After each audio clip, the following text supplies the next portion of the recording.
a lot of times we find ourselves, especially in specific departments where we have all these important things, but we continue to try to work on all of them at once and nothing gets accomplished. Yep. Hey folks, Sven Nelson here, C2C Resources, also known as the guy that gets you paid. I'm here with my guest, Andrew Ceccorulli. Andrew, why don't you introduce yourself, tell us who you're with and what it is you do. Sure. Hi, Andrew Ceccorulli. I am with Laticrete International Incorporated. We are a global leader in manufacturing of construction materials and components. Worked on some of the largest construction and commercial projects around the globe. I manage the credit and collections team, specializing in automation, technology, systems integrations, and trying to flip the whole credit collections and accounting industry on its head. No, that's awesome. That's awesome. So what drives you in credit? Like, what's your big motivator there? Yeah, so it's funny because in being in a management position for a long time in credit and collections, if you have to like fill a collector role, you get a lot of like, I've been in collections 20 years, I've been in collections 15 years, I've been a collector and doing this, and that stuff is great. But what really like drives me is like, what else can we do with credit and collections? And I find it's a really exciting and like pivotal time right now in credit, because not just with like AI and technology, but like there's all these new startups really shaking up their approach to credit and collections. And we've partnered with some amazing companies that, kind of put me on the design team early on and really listen to my team as far as like what we look for and how we do credit and collections, and helped cater their products around that. And I was like, wow, this is great, because now this machine learning AI program thinks like me. And what I like to do with credit is leverage it as really a sales revenue tool. It's how do I stop roadblocking opportunity, and how do I start pumping cash and revenue and cash positive customers and partnerships, and help the sales team, run instead of always crawling and checking back on what they did right or wrong. Man, I love that attitude about credit because, credit is like known as the gatekeeper of sales, right? Yeah. They always think that everybody in credit's trying to block them, but in actuality, you're absolutely right. And I've talked about this before, that credit can be used as a sales tool, right? Always. To help these salespeople identify new opportunities in their space and how they can grow their sales and what that can do for them. That is fantastic. Yeah. I love the way that you think about that. That is awesome. And I'd love an opportunity later to dive into like specific new things we're doing that in this industry, I've been told no one else is trying it yet. And I want to like open up the exposure to this type of approach, but let's sidebar that and we'll come back to it. Yes, we are actually definitely going to get into that for sure. So let me ask you something. Did you have a mentor in your industry that brought you into this game that you follow or still keep in touch with regularly? Yeah. So when I was hired at like my first corporate gig, early 20s, they took like a chance on me because I didn't really have a ton of accounting background, but I was so savvy with technology as like this temporary contract role that they were like, you should just keep doing this and let's see what happens with it. And my accounting manager at the time, her name was Carol Green. She was like, you're just doing a good job. Everything's accurate. Everything's fast. And you're doing it faster than I could do it. So I think you should start meeting with the CFO, her supervisor, and let's start, getting you connected, getting some exposure. And within a few years, I just started reporting directly to the CFO. And he really became like my mentor of like 15 years. And he wasn't quite old enough to be like my father figure, but not quite young enough to be like my peer. And he had been a CFO of a couple really successful companies. And he had some sage wisdom, and we started meeting every day, like a 1 hour walking meeting every day. And we would use our iPhones to like, transcribe and dictate notes. And we'd cover everything going on with the company. And we started getting forward thinking and pushing, agendas. And the biggest impact he had on me wasn't in credit or collections, but it was in approach to business operations. And so he was always like, his big thing that he got us pushing was an impact committee, where we took a manager from every department and any key players, and we met like every week or every 2 weeks, and we talked about challenges and then victories. Everyone had to contribute. You had to bring something to the table, and then usually someone took away something from the table to work on for the next session, right? And like, if nothing else, it taught us all how we interact with each other, how we affect each other. And it gave me that like interdepartmental purview that most people don't even take the time to stop and look at. And he was really big on something he called upper right hand quadrant, which I'm sure is in some Six Sigma book somewhere. Yeah. But it was basically like everything in the upper right hand quadrant is like, you don't have time to do it, but it's super important for the future of your career and improvement. And so we dedicated like 30 minutes or an hour every day or every few days, blocked out in our schedules to stop doing our job and think about how we can make things better and save time down the road with doing our jobs more efficiently.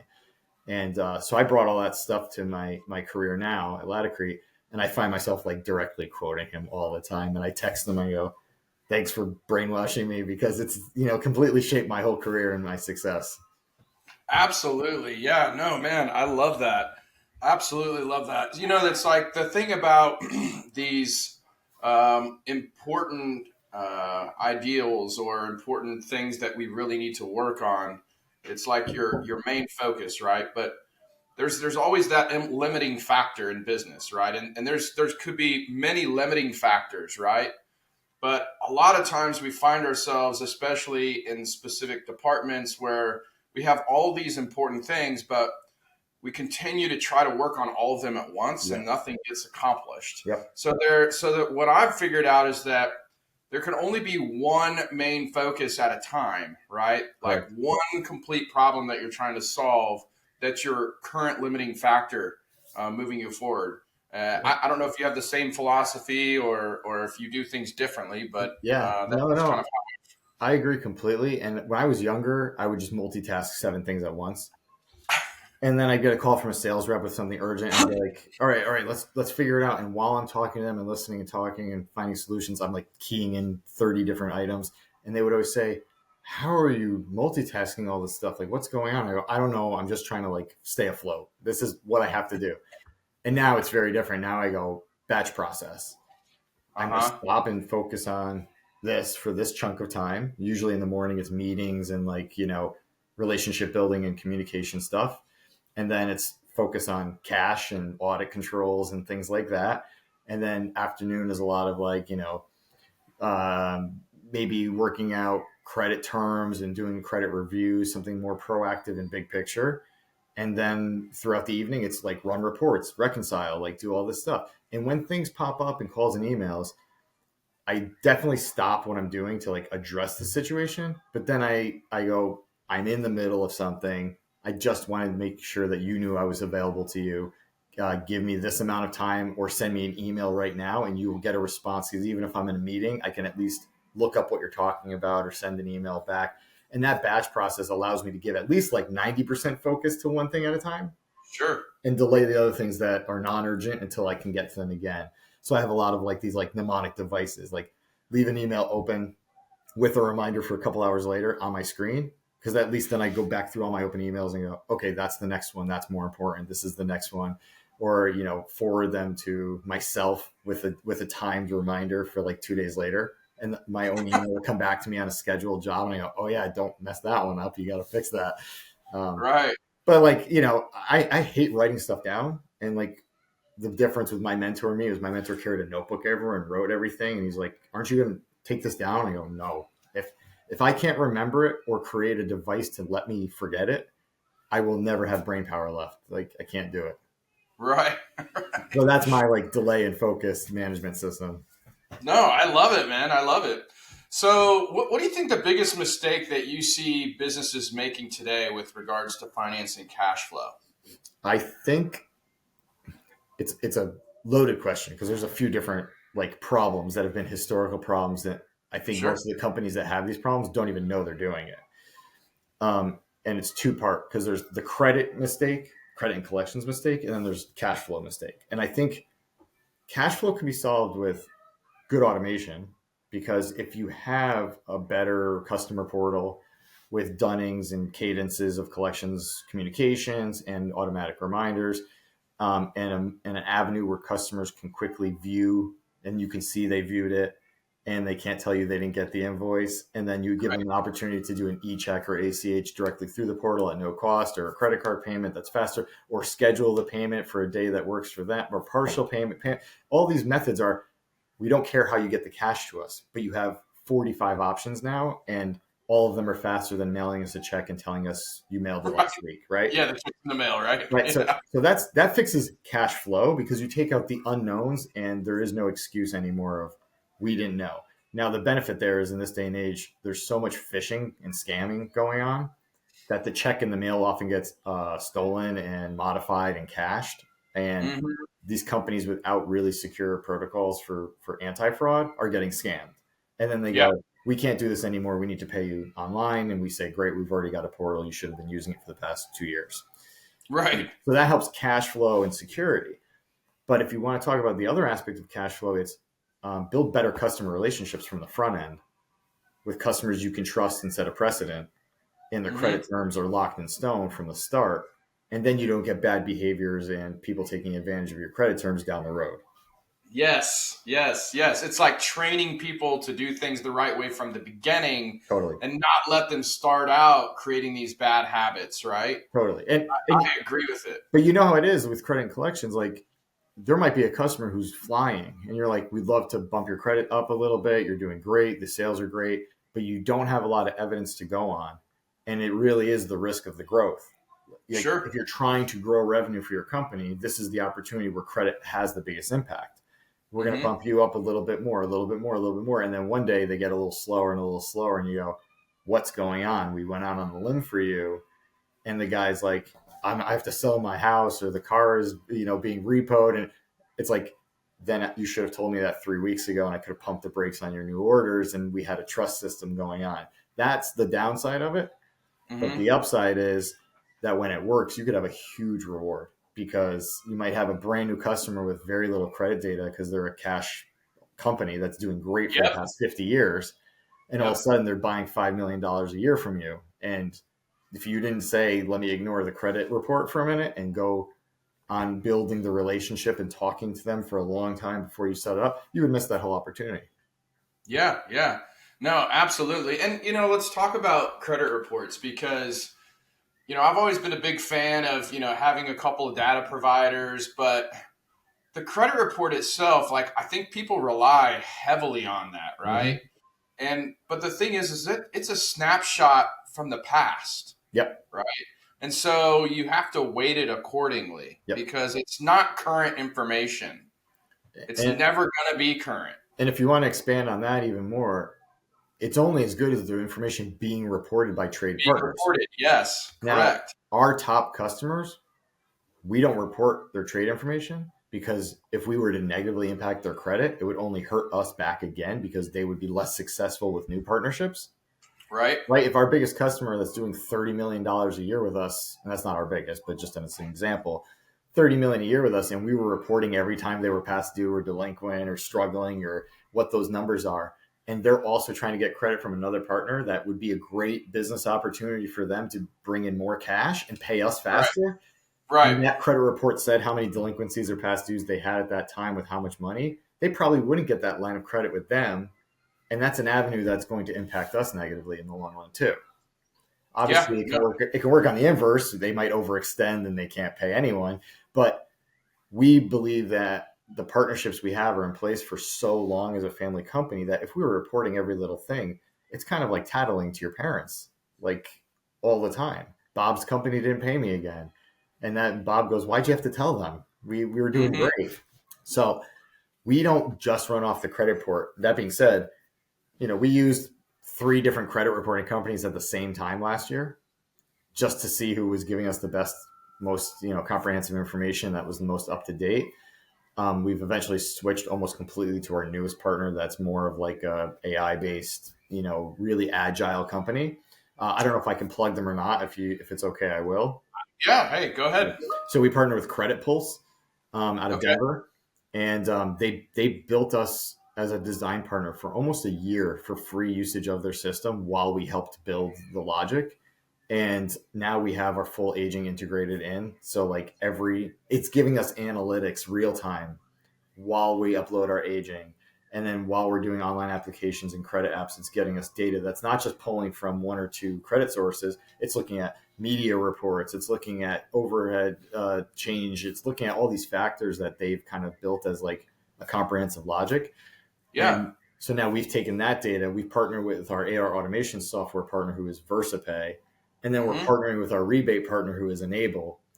And now my team, it's leveraging rebate management with sales numbers, with collections past due balances, and DSO and ADP metrics, and then pairing that with credit reporting. So if someone's sales are going through the roof, but their ADP is going through the roof and their DSO is going through the roof, we have to pump the brakes on one of those, stats. And so, so the credit report to me is only a tiny factor.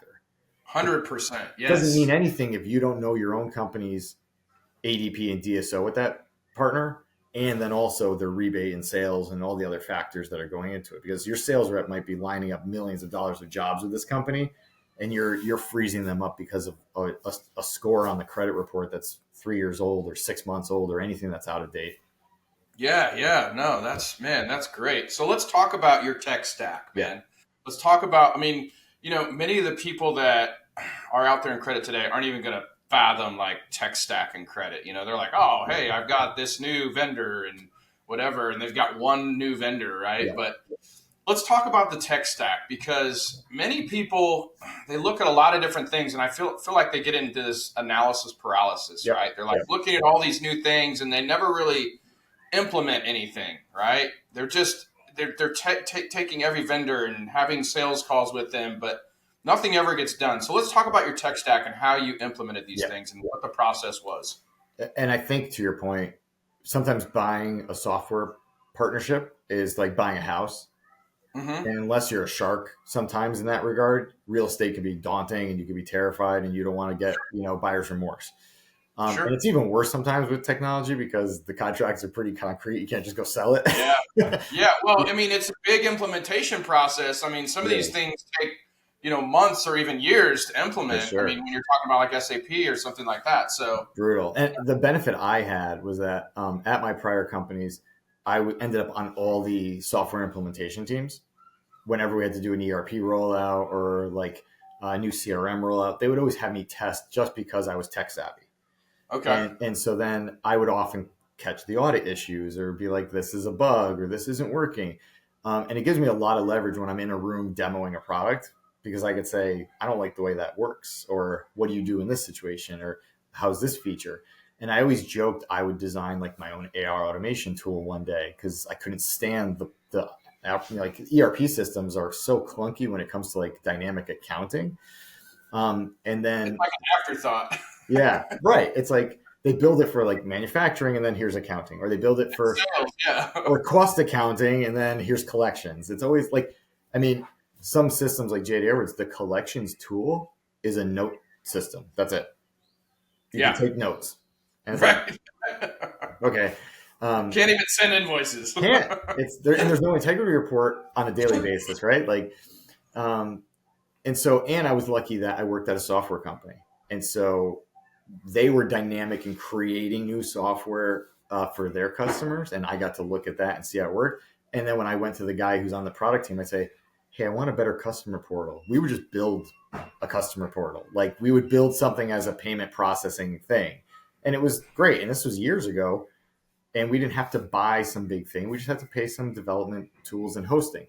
But when you're a company like Laticrete, like we're doing a pretty big sum of money with a lot of distribution around the country.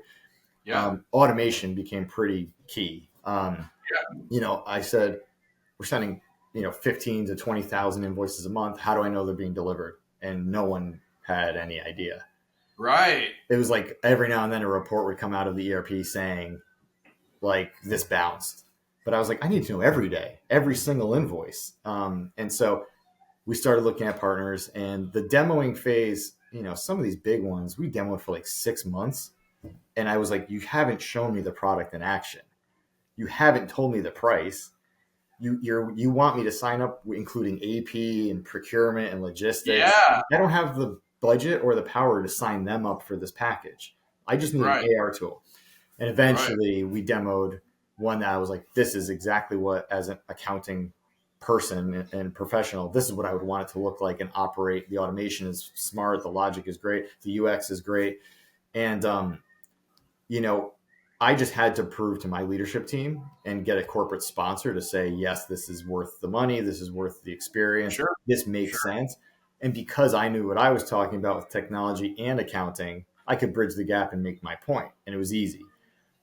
But then when you shop for credit software, the conversation's like, well, don't you just have Dun & Bradstreet? Isn't that good enough? Oh, wow. And now I'm quoted many places saying I just don't see the value in Dun & Bradstreet, and that's not a popular opinion. But I think they've just been too big for too long, and to use their tools, you have to like have an add-on subscription or go to a different website or do all these things that I just don't like. So when I started shopping for credit software, it was the same thing. I said, I want it to think like me, because why would I try to wedge my logic into someone else's process? I want it to think the way I think, because that's where I trust my logic. And so the harder part is getting your employees on board, because it's such a drastic change for their process. Change is tough. The fear of like automation making my job obsolete. Meanwhile, leadership is saying run as lean as possible. Leadership saying, you know, how is this going to scale with us as we double in size? You know, you have to have this future thought to make sure that all of these things can keep building up for the long run, so that your investment today does not match today. It also matches 3 years from now, 5 years from now, 10 years from now. Yeah, it's got to be scalable. Yeah, it's got it. So, the tech stack for me was like, start with AR and collections first, including Cash App and ERP connectivity, then do the credit side. I was lucky that I was able to absorb an employee in a department that was doing rebate management. So they already done the shopping and the bidding and got it, and that came under my purview. And I was like, great, because now I have an expert in rebate management and sales reporting, and you put them all together and you've got 360 view. The only other aspect of that, I was very fortunate, was that I had an IT team that was incredibly accounting savvy. Oh, that's awesome. And the project lead that helped me with the AR automation implementation was a AR controller at one point. He was a credit manager at one point, and a JD Edwards development expert. Like all these factors, I couldn't have asked. He understood the world you were living in. They literally sent over the requirements for doing the integration, like transmission from like, this is what we require, this is what your ERP says. The next day he had the report done, because he's like, I know what you want, it's fine. Dude, that's awesome, man. That couldn't have been a more perfect match, huh? He's the best too. Ron is the man, and he fixes everything all the time. But I could say, hey, this looks wrong in this part of the system, and he knows the SQL table, he knows the pass through. Like, that's what you want. And the point being there, that if you are tasked with buying a software like this, and you're not that tech savvy, and you have a lean company, and your IT department isn't a finance style IT department, like they don't have that background, you may never get this off the ground. You may never get it. It's the implementation. Even we were flying through it, and it still took 9 months for a real go live that we could trust, because of delays and other issues going on. Absolutely. So I think, one of the things that's scary right now in our industry is that we have a very an aging industry, right? And it's really hard to get younger people attracted to this industry. It's not sexy, it's not glamorous, right? Like, we're not throwing around millions of dollars and we're not doing like hedge fund or private wealth management or venture capital. Right. We're the other side of it. And I think the world moves so fast these days, right? But do you think that there is anything in particular that you do right now that's special to attract younger talent? What's kind of your go-to, man? So, and it feels bad saying it out loud, but it is an aging industry, credit and collection. It is. I mean, I think we're struggling with that a lot of industries, but our industry in particular. Yeah, it's something that was like a safe career a long time ago. That if you were good with bookkeeping and numbers, you could get in and stay in for your whole career.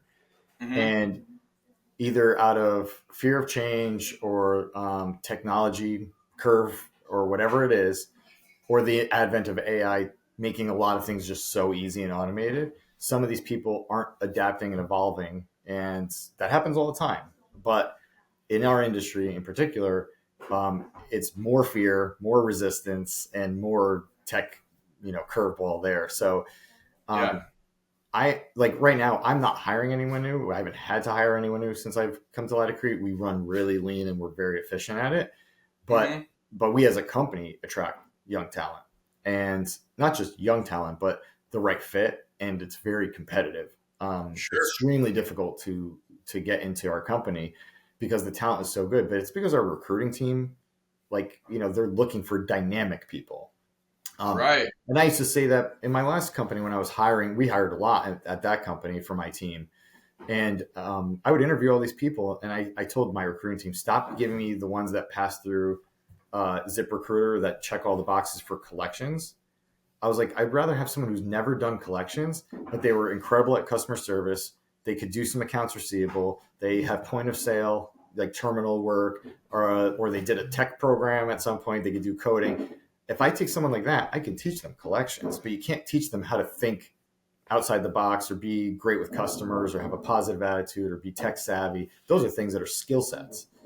Mm-hmm. If you've heard the Starbucks policy like 20 years ago, it was you don't hire people who are good at making coffee. You hire really nice, happy people and then teach them how to make Right. coffee. Now that's Yeah. failed them. And now they just released a report saying they're trying to go back to that model because they're getting flack for having people with like miserable pay and bad, hours, and they're stressed out. So I just always said, hire someone dynamic who can do a bunch of tasks because then the next opportunity is there for them too. What happens when the AP department is struggling and they need someone to step in and inject some technology blood into the situation? Hey, Right. someone on my team can do that too. Give them both roles. Or there's a logistics team or a cost accounting team that needs someone with some new thought. They're ready to Yeah. step up and challenge that. And then that's an opportunity for them. And then we hired another person to come up that, is new. I think the mindset of a lot of the aging collections departments too is there's usually an aging leader in that role too. Uh-huh. And they're like, why would we bring in someone who's never done collections? Like, you know what I mean? Like it's a fear they have as a leader. Like, what if this blows up our team? But you just need someone with good energy and who's curious and is good at technology to stay relevant. Yeah. No, man, I think that's great. Absolutely. So, what do you think it is that drives you, that really like drives all this change at a rapid pace? I mean, is it because it has to happen, or are you forcing it? Like, Yeah. No, I think that if we never did a single change, we would run just fine. It doesn't need to occur. sure. But I have to give some credit to the leadership of Laticrete. Like they put out like mandates every year in January. It's like, what are you doing that's innovative and different this year? Because Yes, I because love it's that. not okay to be stale. Yes. Um, as soon as I got hired, the first person I met with outside of my supervisor and my team and the CFO was the head of technology, the CTO, CIO. And he was like, what do you think? And I was like, we're 10 years in the past with our technology in terms of accounting. And he was like, Yeah. great. And he ended up being my sponsor for the corporate leadership team when I do technology implementations. So Right. we built a really great bridge between finance and IT, and it helped me run with that technology. But a lot of these teams, I think, are just like, well, we want what's safe. Credit collections should be conservative. It should be like the backbone and the safety net. And I'm Right. like, yeah, but if you're always playing defense, you're never playing offense. So got to be a little cutthroat.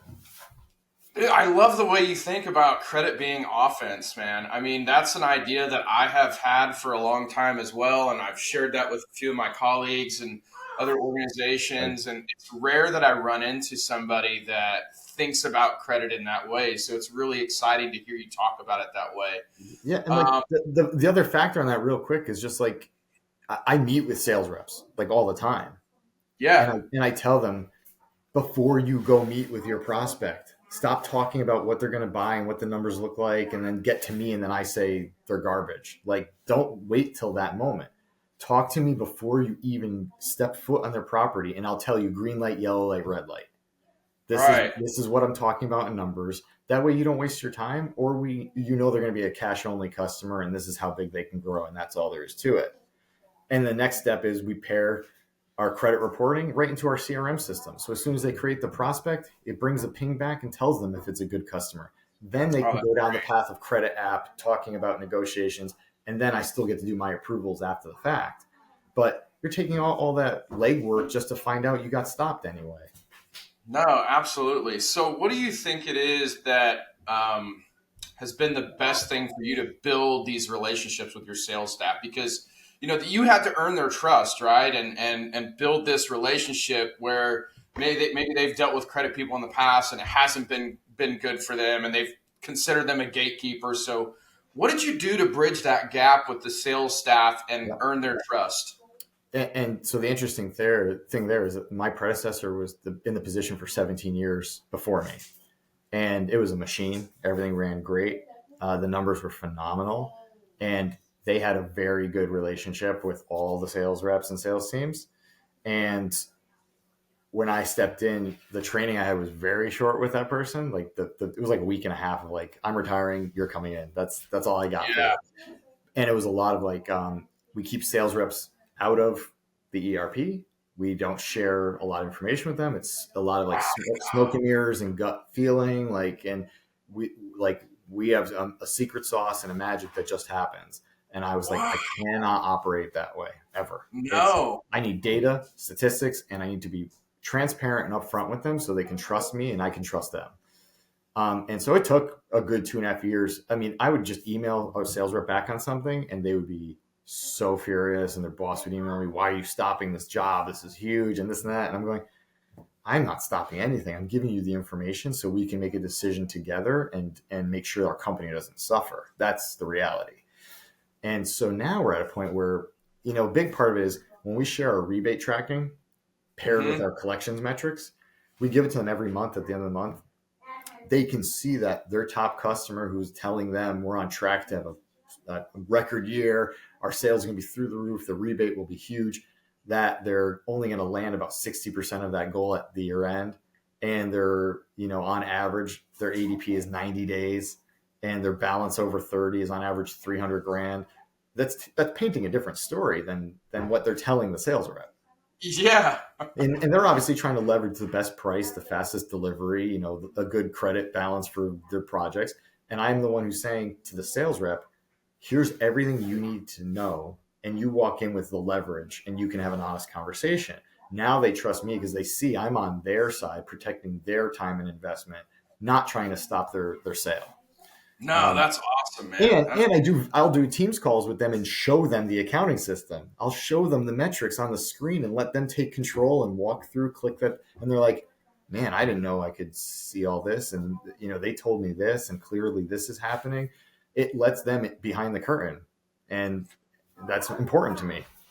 Yeah, I talk all the time about how sales makes those decisions based on feelings, and credit makes those decisions based on facts. And so you've totally flipped the script on that, and you've invited them into your world to see what it is that you're looking at. Yep. And I see how that would bridge the gap between sales and credit and really forge that. And you said, "Hey, let's make this decision together, right? Yeah. Like Yeah. let's decide together." Like, and then you can just ask them, "Hey, here's all the facts. Now, would you loan this company money if it was your money?" And Right. then they would say, "Well, no, that's silly," right? Yep. Or whatever. And 100%. yeah, no, man, I love your attitude, man. That is just I haven't met many people in our industry that think like you do, and I think it's fascinating, man. Well, that's what I hear a lot when I have I do webinars or conferences or I meet with people in the industry, and part of me is like, am I a charlatan that's like ruining what we do here? Am I Not at spreading snake all. oil? But I also can see where the success is. If the Yeah, company's goal is increase sales 5% or 10%, I know my role. My role is to not roadblock every single sale. and how can you Obviously, help them get there? right. And obviously, it's not to blow up our risk factor and cause a huge bad debt reserve. But at the same Right. time, it's if you build the good relationships. We found that all our brand new distributors in the past 2 years are in incredible shape. Oh, that's great. But the old distributors, Not so good. oh, it's so you can't turn the cruise ship around. It's too hard. But with good information, then you go to your sales leadership team, you go to your finance leadership team, and you have these big meetings where you go, I understand that you're in this position, your market's hard, you're in competitive New York City or Austin, Texas, or whatever it is for construction, right? Those are like really competitive construction areas. But this is what the numbers show. And now everyone's looking at the same data, and the CFO goes, oh, I didn't know that's what was going on because that's not what they were telling me. Yeah, And exactly. now you have a really honest conversation. And sometimes the conversation ends up with, okay, you can't do anything about it, but just stay consistent and we'll monitor it. And when it starts going right, or if it gets worse, we have to change the situation. Sometimes the conversation goes, we value you as our vendor, we understand, and we're going to start making real changes to impact the accounts with you all. And we watch it improve real time because our systems are all tracking everything autonomously, right? So I send an email 30 days later and go, you did something great because your DSO just dropped 5 days in 30 days. Or 6 months later, I go, you guys just dropped 30% on your DSO. Your numbers look fantastic. And guess what? Nothing's going to sit on credit hold anymore because you're doing great. And that's the next iteration of where we're going, leveraging better credit offerings for our distributors based on how they pay us. And I don't just mean like pay on time, payment method, scheduling the payments in our portal so that we can see, because if we have a pipeline showing their scheduled payment, I don't need to call them and say, where's the check in the mail? So the credit hold on that new order is obsolete. I know the payment's coming on Friday. It's good to go. And so we're starting to play with that. And a lot of our customers are responding very positively because they're like, you mean to tell me you're just going to trust me and give me better credit terms on the fact that I'm going to pay you online? I go, well, yeah, and you're not going to get scammed with a paper check anymore. Right. I don't have to hear the checks in the mail ever again. Right. And you know what I found is that some of those customers that they would take, the gap was 20 days. If they paid us in our portal or they paid us by check, it was 20 days slower by check, whether it was purposeful or just the mail or whatever. I found that when I converted them to paying in our portal, they started paying even earlier. I was like, you can pay 5 days later, 10 days later, just pay in the portal so I could see it. They started paying on time or earlier. And I was like, okay, I'm just going to let it happen organically then, because they must just like processing it that way and it's working. So it's so much easier for everybody, right? When technology gets involved. Now, I mean, so you've been implementing a lot of this technology, right? And, you've talked a lot about successes. Okay. Mm-hmm. So one of the favorite questions that I like to ask people is, tell me about a time where you implemented, tell me about a time where you failed in business. But for you in particular, I want to ask, tell me about a time where you tried to implement something or you tried something new and it just failed miserably. Because the reason why I'm asking this question, Andrew, is because I think we learn more from our failures than we do from our successes. So I want to hear about a time where you failed and then you learned something from it. Yeah, I mean, I can say one thing is we're really fortunate that our implementation was so stringent before we went live that we had a fantastic go live. We did not have these we haven't had yet a failure that was like, I can't believe that just happened. We need to go back to the drawing board. Now, I've been on a lot of other people's projects where I'm like I'm the gatekeeper and I go, red flag, won't pass audit. We can't do this. And everyone hates me because I'm the bad guy. And because I'm on the project, it is also my failure now because I have a leg in the ring and I'm one of the failures occurring. And that doesn't feel great. And especially when it's customer facing, like an e-commerce platform or something like that. Right. And you have all these customers emailing going, you took my money 9 times and I don't even have a confirmation email. What's going on? And I have to tell a developer, you coded something wrong. I can't touch that side, but I can tell you the money's coming in 9 times. That's true. We've got to fix it. And it's really embarrassing, right? Because often as the accountant, you're the one emailing the customer back saying, I'm so sorry. We'll make this right somehow. But, also you want to have every moment that faces your customer base, especially if it's like marketed online or there's a big push or a campaign, you want it to be a slam dunk as soon as it releases.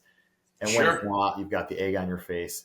And yes, it is an opportunity to fix it and be better.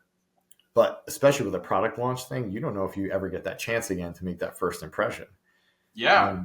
And if the customer's biggest gripe is not the CAD design or the product offering or the working with the sales team or the customer service team, but it's the checkout and when their money gets touched, it's automatically on me, right? Yeah. So, Yeah. so we had that occur, and it was like months of we can't figure out what's going wrong, and I am literally an innocent bystander, but it looks like it's always Yeah. It looks like my issue. Yeah, and yeah. so that's painful. But the good news is that as someone who's on the audit team, I tracked every step of the process, and I brought it to internal audit, and I said, "It's on your desk now. It's on your radar. I'm going to ask you to blow a whistle and pull the plug if this doesn't change at some point because I can't sit by and I have no more control in the process."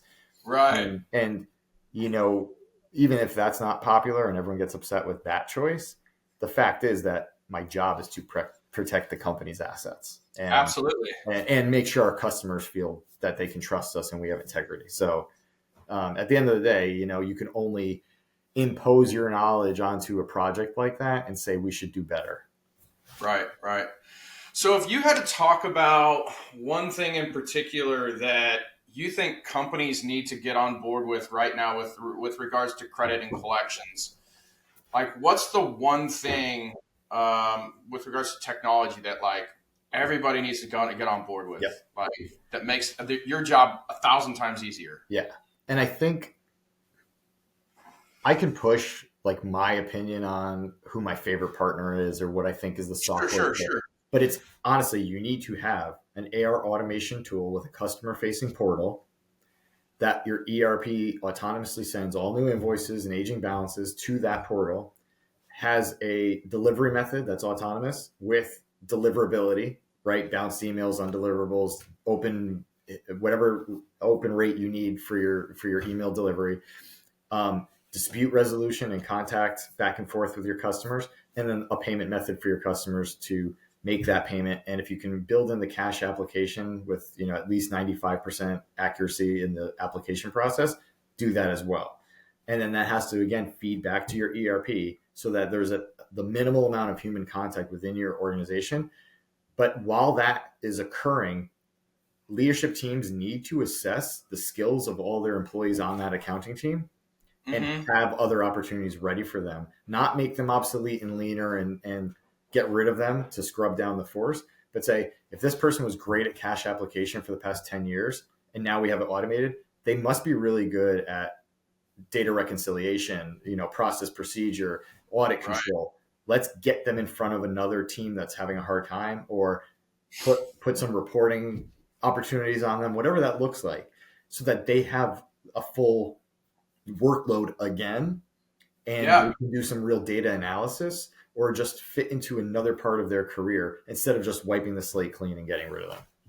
Yeah. So how do you think when it comes to the collection side, how do you think companies can maintain a strong customer relationship while they're doing the collecting of everyday invoices? Yes. And this comes up a lot, right? Like, how does collections ruin the relationship with like a distributor, or because if you're just a nice collector and they love you, they're not paying you. That's no, they're just going to talk to you and until they placate you, right? It's like, yeah. And I've been accused of, like, you know, it was so funny. I got hired and I started emailing some accounts that were past due who were best friends with my lead collector because they spoke on the phone all the time, right, about everything. But my team was running paper agings, making phone calls every day. Like, it was very old school. And so I emailed someone. I said, you know, your account's past due. You have an order on hold. Let us know when payment's expected. I want to move this along for you as fast as possible without delay. They emailed my lead collector and said, who the hell is this guy and why is he emailing me? And my collector was like, that's my new boss. Can you respond? Oh, wow. Yeah. And it took a solid year and a half before these people started like responding to my emails or trusting me. Part of it was I started calling them or doing video calls with them and saying, look, that person, that collector is going to email you or call you if they think you have an order on hold that requires payment for something. That's their job. And they might email you 4 times a week until you answer them. That's their job. And that's fine. My job is to make sure that you understand I am not trying to stop you from getting our orders. I'm not trying to take all your money and you can't operate. I need you to communicate with me and my team so that we have trust and we can move forward. I will let you go above your credit limit and help you grow it, but you have to be consistent and honest and communicative. And really, they started working with me better when I held them to it. And if they didn't respond, I just said, your order's on hold until you respond to me. And I let it sit for weeks, like whatever, I don't care. But they ultimately, when they see you on a video call, or if they do a visit to corporate with like the sales team because they're doing some big projects and they want to do like a roundtable, and they meet you in person, the whole thing changes. You're human again. And it's especially hard. This is what I talk about in a lot of webinars, like collections. That's not just robotics and automation. There's a human element to it. And how do you 100%, right? So the robotics of it is we send out 45,000 reminders a month. That's the robot. What we're working on next is, we do a lot of ad hoc, like personal emails and calls as well when something's not working with the reminders. But like next is getting some kind of software in place to do dunning and cadence of collections emails that are our human tone coming from our personal emails, kind of like a BDR would use, like a campaign system. Yep. So that it changes the tone and language and text. You can use AI bots to do that for you. And it gives you the analytics to say this customer requires something every week, not every 2 weeks or not every month. They need a little more contact, and it needs to vary in the communication style and who's sending it. And so you round robin it between your collections team. You still have it from the automation from the website. But that approach can have it feel more human and less robotic. And then the picking up of the phone or the video call with someone in a really high position lets them know like you are in a partnership with them and want them to succeed. We had a really big distributor last year who was struggling. Every data point was downhill. Yeah. And they were telling our sales reps, we don't know if we can keep it up for the next 3 years at this pace. And I got on a video call with the owner of the company. I said, here's the metrics from our side that you might not even understand. And when I put everything in front of me, he goes, I didn't know it was that severe. We don't see that from our analytics and our data from our systems. And in 3 months, he turned the whole company around. Wow. Changed their business model, got rid of some redundant positions, centralized their AP into a portal. They actually started partnering with the same AAR partner we were using. They purchased it for their side of their collections. Yeah. And you watch the numbers just go green. Everything went great. But that's the human piece that you have to choose to still maintain. But if you only do the human piece, you will fall behind and be obsolete. You have to have the combination of AI, robotics, redundancies, and then the human aspect for escalations and partnerships. Absolutely. 100% agree, man. Absolutely. So I'm going to ask you just a couple more fun questions here, man, that are kind of off topic, but they're good. So I'm just curious, like, how do your parents describe what you do for a living? So it's funny. It's very similar to what my father did in his career that I thought I would never do. We never want to be our parents. And it was cool. When I was a kid, my dad's work was a very high security kind of job. And they did like a bring your kid to work day. And I was doing like these math calculations on like this report for his project, not knowing what it was. Everything was redacted. I had no clue it was a top secret project. And I was just like running numbers, and I was like, hey, I think I figured it out. And he's like, you're actually doing it. That's pretty cool. And I was like 8 or 9 years old. And I was like, this is work. I could do this. Like, this is fine. Never wanted to go down that path. And then when I got a job in like collections, he was always like, I wish you went to more school. I wish you like got your MBA. I wish you did all these other things. And I was like, I like working. I don't feel good in a classroom anymore. I'm an adult. I want to work. 100%. Yeah. Now, when I do what I do now, he's retired and had a very successful career. He had like 700 employees under him. Like, he was a director of all this stuff. When we talk about what I do now, he's like, okay, like he was so high above credit and collections that like he never even thought about it. He was doing these like $1 billion projects and stuff. But he's like, the fact that you got where you got working your way up the ladder just by implementing like elbow grease, hard work and logic and data stuff. He's like, it's impressive. Also, he takes some credit because he brought home a Commodore 64 when I was 3 years old, and we were, typing in C prompts to make sure we could play a video game. Yeah, that's awesome. And we were a generation, my brother and I, we were designing video games on C++ servers when we were like 13 and 14 years old. And Wow. so if my dad had not been very forward thinking in technology, we probably wouldn't have been raised that way. He forced me to take a typewriting class in high school. Mm-hmm. And I was like, this is a nightmare. Well, I can type 120 words a minute now. So thanks very much, Father. Yeah, right. And my mom was like, she doesn't understand computers whatsoever. So she's like, this is so impressive. This is great. Yeah. Your parents think you do really cool stuff, right? When it's stuff they don't understand. I've had to do meetings from their house a couple of times when I was like, I had to drop my kids somewhere. And I was like, hey, can I pop in and do a couple of meetings? My mom was just like, I don't know what you're talking about, but it sounds great. It's really complicated. And like, it is complicated. Yes. Sorry. So what's the best advice you ever received? Oh, that's a good question. I don't know. I like a lot of the sage wisdom I got from like my CFO mentor before. They're always like these little quips that like I remember in the moment and I say them. And a lot of the guidance from like my father, like he didn't give me a lot of great advice, but he set a really good example. His work ethic was incredible. Sure. To the point where it was like, we barely saw each other because he was working so much all the time. And so like the advice I took from that was like, work as hard as you possibly can and then stop to make sure that like, your family's there and you aren't missing out. Right. And so like I make sure I stop and spend time with my kids more than maybe the average person during the day. And then I work really hard all night long and I do that. I don't want a job where I drive an hour and a half every day. I want to be close to my kids and make sure I can be there for them. But I think a lot of it is, like from my mentor before, it was like, be honest in the workplace, have integrity. If you have to report something bad, just report it. Don't sugarcoat it. And that's kind of like the devil, like if you're working with other people, the person who's very difficult to work with, but consistent, how you work with them. Yeah. You can deal with the person. You can expect their reaction or what they want from you. It's the person who's wishy-washy, two-faced, back and forth, unreliable and consistent. You never know what you're going to get with them.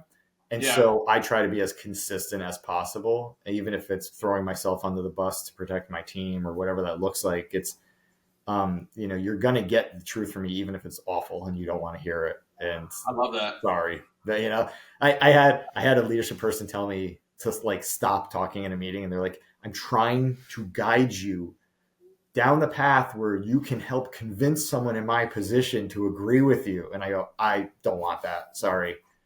I was like, I'd rather give you the information and you hate me for it and it doesn't help my career than I have to coax you into telling me that you agree with me at the end of it. Yes. And how did he take that? Didn't love it, but was like, I can value your approach. You can respect that, right? You can respect that, right? Totally. You don't have to like what you can say, or what you say, but they can respect it. Yeah. But it was like, it was so foreign because of the generational gap. Where like they had come up maybe in the 80s in like corporate America where it's like toe the line, play by the rules and like move your way that's up. like 1950s thinking like you respect your elders and and like I have a ton of respect for my elders, but I will challenge something I don't agree with. Sure. And maybe that's a death sentence for my career. I just don't care. I'd rather they look back and go, he was straightforward and honest all the time about his work, and that's what I lean on all the time. No, I mean, I think challenging things is like, one of the worst things you hear companies say or somebody says, well, that's the way we've always done it. Right? That's my kill. If I hear that, you have to break stuff, man. You have to like break things that even though they're working, but could they work better? You know? So like I'm breaking stuff all the time and, trying to fix stuff and change things and man, it's a tough job, but that's how we learn and discover new things and make things more efficient. Because if we just kept on the way we were, then nothing would ever get better, right? So if you talked to my employees, they would say that you just like whiplashed my exact expression into their room again, because that's all. Every time we're in a meeting and someone goes, I don't know, we do it that way. All my employees look at each other and go, oh no. Oh no, Because you just said that. they see me like fuming inside, and I literally, while that expression comes out of someone's mouth, I start emailing everyone I need to. And I'm like, Yeah. this is obviously a process that needs to change. It's been around too long. And Yeah. my old company with that CFO, we made T-shirts at one point that said we've always done it that way. And we would when someone said it, we would hand them the T-shirt and go, now you have to wear that all the time. And it's like the dunce cap, like everyone just feels terrible. Yeah. And so they were like, Right. okay, I agree with you. We should fix it. Like that's the instant response. So that's my favorite motto when it comes to process, and why I like process improvement so much, because you might have a great process that doesn't need change, but when someone says we've always done it that way, that means they don't have the evidence to support why you're doing it that way still. Right. Yeah. No, it's just out of habit, you know? Terrible. Absolutely. Yeah. Yeah. So, man, this has been a great interview. Awesome. I've had a lot of fun, Me man. too, You man. have an amazing thought process, and the way that you think is just, I love it, man. It's very inspiring. So, Thank you. I'm just curious, any closing thoughts or anything that Yeah. you have Of to course. say? I just want to say, first of all, like I've been watching your stuff for years. Your posts with your family, the heartfelt stuff you put out there. I just was not only a peer in the industry, but a fan of like what you were doing. And I saw you started doing like podcast stuff. I was like, I love this, because there's only so many. The first time someone approached me to do a collections podcast, I was like, this is going to be a dud, because who wants to hear me talk about collections? And then I found there's a lot of people in the collections industry in those weird transitional demographics or 100%. generational things that are feeling frustrated or roadblocked, or like they don't know what to do next. And so if I can say like one thing that makes someone who's in the older generation step up their game to be more relevant, or someone in the younger generation realize they need to stay relevant going forward, and bridge that gap, I hope I help someone. And I really, really appreciate you giving a platform for people to be in a business environment and hear from real people giving guidance. I think it's awesome what you're doing. Man, thank you so much, because this isn't a huge thing. It's brand new, and I'm just trying to like get it out there. I believe that everybody has a story to tell, man, and your story can help somebody else. And it's a great way to meet new people and, develop new relationships other than just, cold calling people or whatever. It's a way better process, man. And, I think that everybody has something amazing to tell, and I just want to help share it, man. So. I love it. And anytime you want to do follow-ups or something, let me know, because I find that like when someone asks me a question or poses a problem, that's when I come up with a good idea. I don't have them on my own. I have no innovative ideas on my own. It has to come from a problem. And I will say that with 100% honesty. I'm not an idea person. I'm an idea solution response person. So, if we have this and you go back and watch and you're like, man, there was some other stuff I thought of, or like, let's pick brains on AI or this or that. Like, we could always do a follow-up, and I would love to challenge the quo of what everyone else is thinking. Man, I want to have you on again. Absolutely. We're definitely going to do it, man. This has been really fun, man. So appreciate it. Thank you very much, man. Yeah, man. Yeah. Have a great day. All right, you too. Take care.